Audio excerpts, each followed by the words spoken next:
এবার call recording এর মাধ্যমে সমস্ত সত্যি জেনে মা বাবাকে আঁকড়ে ধরলো আরিয়া এবং করা হুঁশিয়ারি দিল আকাশকে। হ্যাঁ বন্ধুরা, এমনটাই হতে চলেছে গৃহপ্রবেশ ধারাবাহিকের পরবর্তী পর্বে।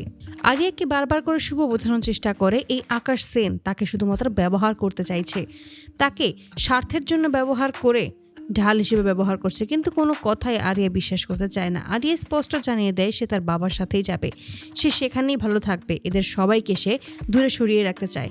এতে করে আকাশ খুবই খুশি হয়ে যায়। আকাশ মনে মনে ভাবে এবার আমি তাহলে একটা ঠিক কাজ করতে পেরেছি।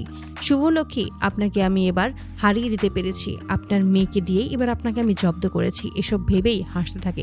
ঠিক সেই মুহূর্তেই শুভ মনে মনে বলে যে আপনি কি ভেবেছিলেন আকাশ সেন যে এবার শেষ খেলাটা আপনি জিতে যাবেন, কিন্তু সেটা কোনোদিনও সম্ভব নয়। এবারও আমার হাতে আরও এক খেলা রয়েছে, যেইটা দিলে আপনি এখনই সমস্ত সত্যিটা শেষ পর্যন্ত স্বীকার করবেন, আপনি আর পথ খুঁজে পাবেন না এখান থেকে পালানোর।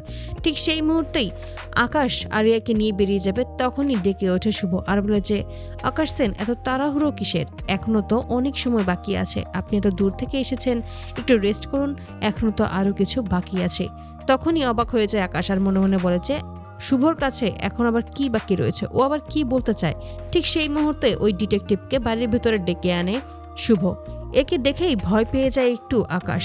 ওই লোকটা আবার কি না কি বলে ফেলে, সেই জন্যই ওকে ইশারা করে, কিন্তু ওই লোকটাকে পুলিশের ভয় দেখিয়ে এক প্রকার বাধ্য করে ফেলে শুভ যেন সমস্ত সত্যিটাই সকলের সামনে প্রকাশ করে।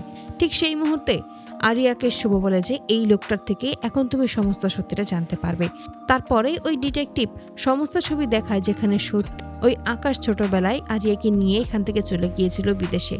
এই সমস্ত দেখে তখনই আরিয়া বলেছে এই সমস্ত তো মিথ্যেও হতে পারে, আপনারাও তো এই ছবিগুলো বানিয়ে আমাকে দেখাতে পারেন আমার ড্যাডের বিরুদ্ধে নিয়ে যাওয়ার জন্য।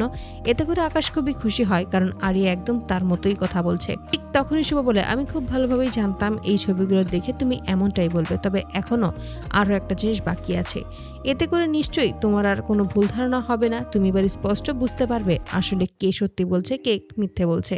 ঠিক তখনই ওই লোকটার ফোন থেকে কল রেকর্ডিং বের করে এবং সেখান থেকেই আকাশের গলা স্পষ্ট শুনতে পায়, যা শুনেই আকাশ খুবই ঘাবড়ে যায়।